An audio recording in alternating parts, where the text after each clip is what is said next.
Coach, your thoughts on tonight's performance? Well, I think we all knew it was going to be a very difficult game. Longest journey that we'll have this season. Time change, altitude, you name it. We've got to try and contend with it. And it's always been a very, very difficult place to earn points here in Salt Lake. I thought we took too long to get into our stride in the first period. A lot of simple and silly mistakes that were made in possession. I felt as though that improved in the second half and we started to make a little bit more of a game of it. But on a night where our quality, our creativity, and some of the very good attacking play that we've seen at home wasn't going to be the difference, we needed to, maybe go back to basics, roll our sleeves up and show the sort of discipline and determination that we've seen from this group on many, many occasions to earn a very, very good point. Thank you, Coach. We'll now open the floor for questions. A reminder for everybody to please alert me through the chat if you have a question for Coach. We will kick it off with Ray Hills from the Tennessean. Hey, Gary. On the post-game interview, Walker Zimmerman was really self-critical of the way he was able to make a couple of passes, and he said that he was not quite accurate as he expected, and that the back four as a whole wasn't their best tonight. However, obviously no shots on goal for RSL. Ruby Rubin really wasn't much going forward, at least consistently. What's your take on how they were able to perform, and especially, of course, shut down RSL's best attacking options? Look, there's a multitude of mistakes that were made tonight. And I think we've seen a below par performance with the ball from the group. We've created some very high standards, and I think everyone in our home games would agree that we've looked very bright, we've looked very creative, and tonight that deserted us a little bit. And I don't know the reasons for that. Every away game is a difficult one in this league, as we all know. But, Walker, along with a lot of the other guys, are very self-critical. They maintain good standards and they hold each other accountable, and they won't have been happy with one or two things that went on there coming out of the back with the ball. As far as keeping our goal intact and showing the sort of courage and discipline that I've spoken about, I'm not sure you can ask for an awful lot more. We restricted them to very few opportunities. They built some nice pressure, but they found it very difficult to carve any clear openings. And, if you look at the fact that, maybe we defended a little bit deeper than we usually would, but I wanted the group to try and manage the altitude and to put ourselves in a better place to see the game out. And the guys worked the plan well. They defended terrifically. We just weren't as bright as I think we would all like to have been with the ball. Coach, as we prepare for a comeback at home, you're undefeated. How do you prepare for that game ahead of Sunday? Well, the home games have been very, very different to what we've encountered today. It sounds as though with an easing of restrictions in Tennessee in general, I believe, we could be in for a bumper crowd. As you've seen tonight, the atmosphere makes a hell of a lot of difference to the way that the teams go about their business. And it's been fantastic tonight to see so many fans back in this stadium. And I look forward to seeing as many, if not more, back at Titans. But as far as we're concerned, our home form's been very good. We go about our business in a particular fashion. The guys are very confident. And I would think, looking towards next weekend, as long as our preparations are not troubled, we'll be in a good place and we'll be ready to take on an Austin side that have started their season in very good fashion and look very exciting. Tim Sullivan with For Club and Country. Gary, you had some different rotations up front. And I saw you put Randall up there for the too high at one point, and then obviously with Hani coming back. What did you think of your attacking players, even though the unit wasn't able to find the back of the net? We found it more difficult to find any traction, probably for a couple of different reasons. one, service and quality into the front lads was below par. And I think their movement and ability to retain the ball was below the sort of standard they set last week. So, look, they certainly worked hard enough to, to trouble the two centre-backs tonight. So there was no issues there. Randall was really popped into that pocket underneath to put Dominic out wide and just try and see out the 10 minutes till half time, because we just couldn't get any real traction with the ball. The second period, I still felt as though we might get something from the front too, but it wasn't to be. And I'm not going to, dismiss that 4-4-2 shape because we didn't get what we wanted tonight. I think we'll go back to the training ground, have a look at some video, and I think all of the guys will be critical leaving here of what they've given with the ball tonight. I've said that more than once, but certainly not with what they've given physically, and for the team in general to come away from Salt Lake and have a long journey home with a point in our pocket.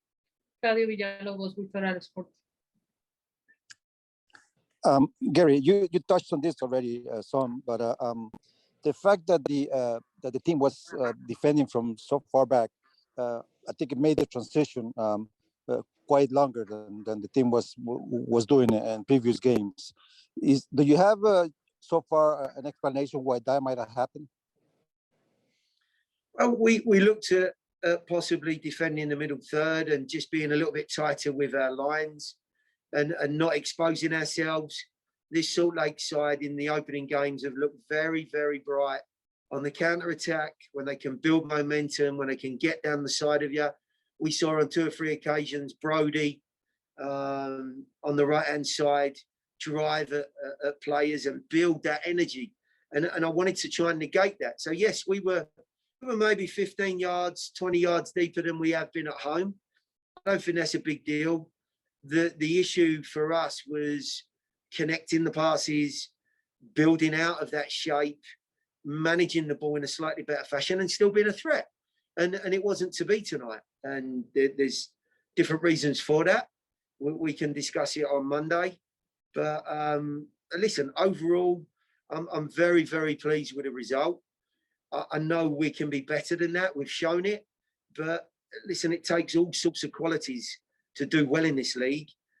And tonight we've shown yet again that, we can roll our sleeves up. We can be tough to play against. And we can earn a point when, maybe many other teams may not have come out of here with a point. So for that, we'll all be very grateful. Ben Wright with Broadway Sports.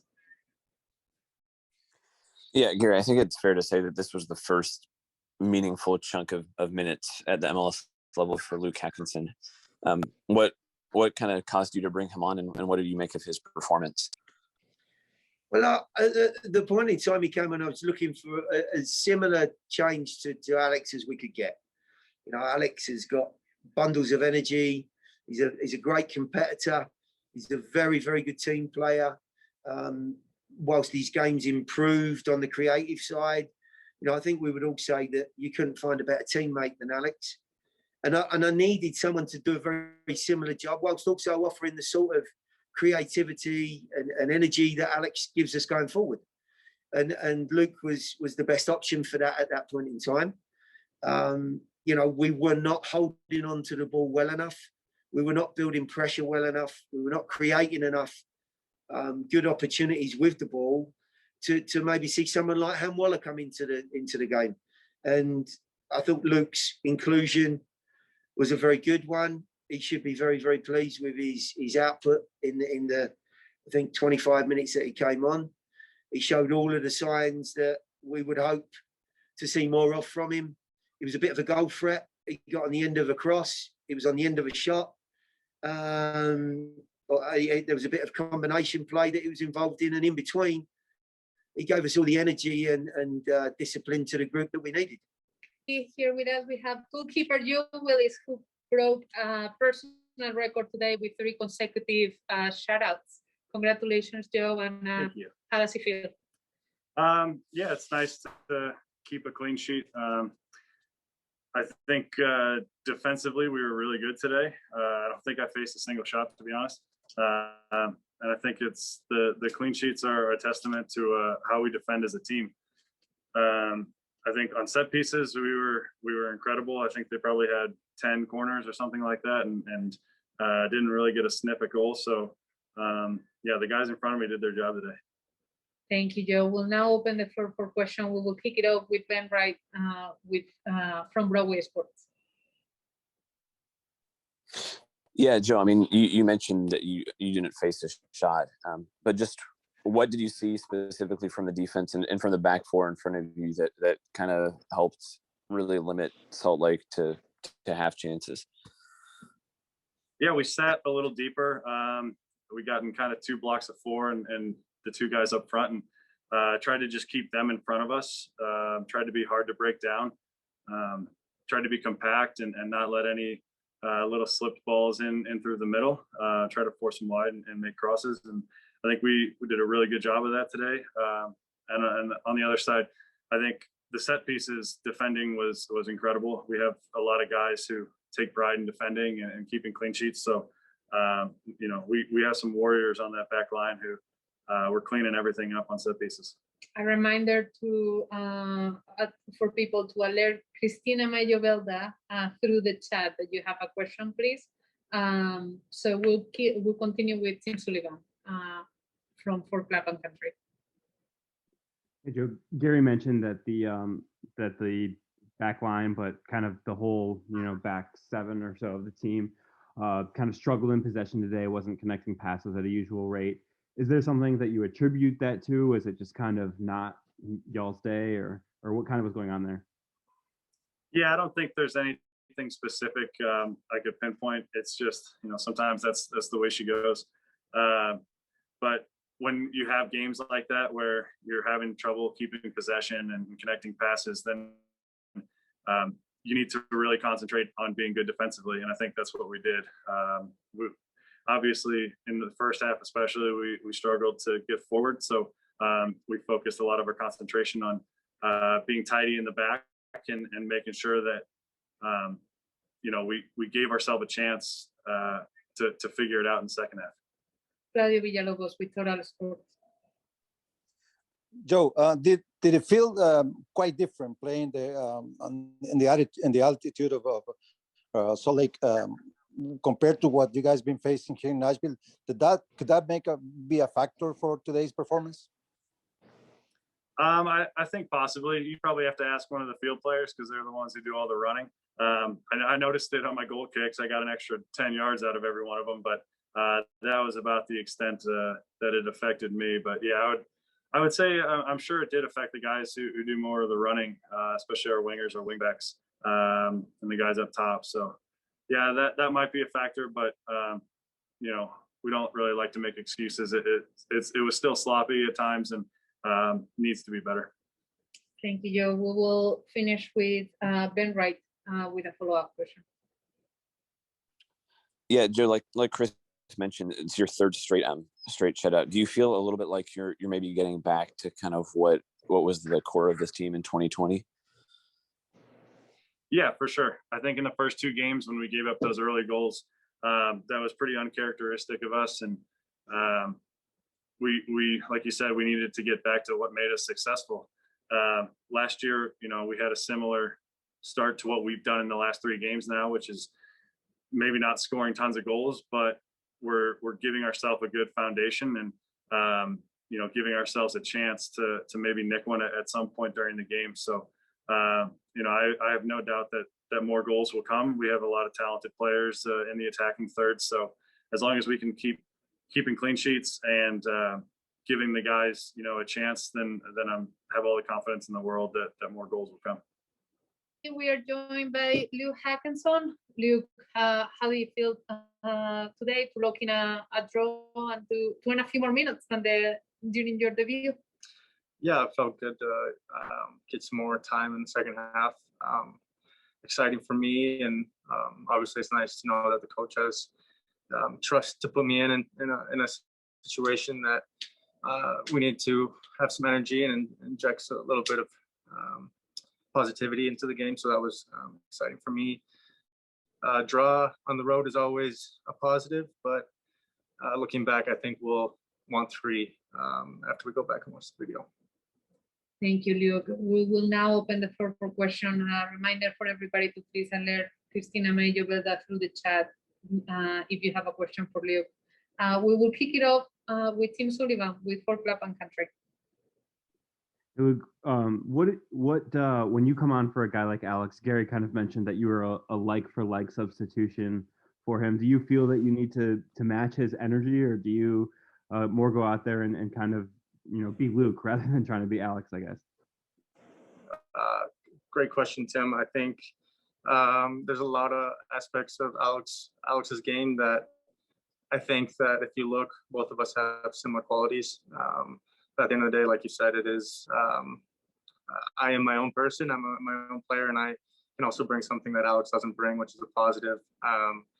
But like I said, we play the same position. I think we're both guys that like to inject some energy into the game and positivity, and are looking to constantly work to give our best no matter what. Ben Wright with Broadway Sports.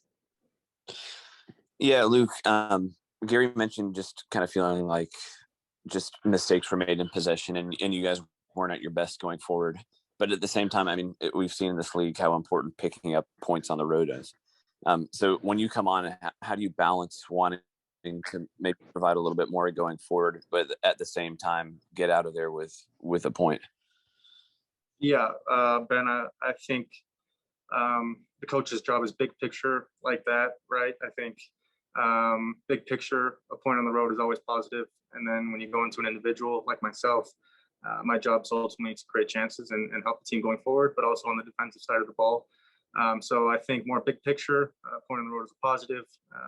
But for an individual like myself and in my role, we want to go forward and we want to win the game and create chances.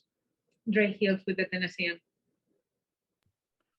Yeah, look, I just wanted to ask about that immediate moment when you first got on, and it looked like, I believe that was when Alistair had taken it back from Donnie Toya, and he played it in and kind of bobbled into you, and you laid it off to Randall. Did you see that was probably a chance for you to actually get in and possibly get your name, not necessarily maybe on the score sheet, or at least get the chance on? Are you feeling comfortable with those chances, or are you still trying to find your footing as when those dangerous moments come about?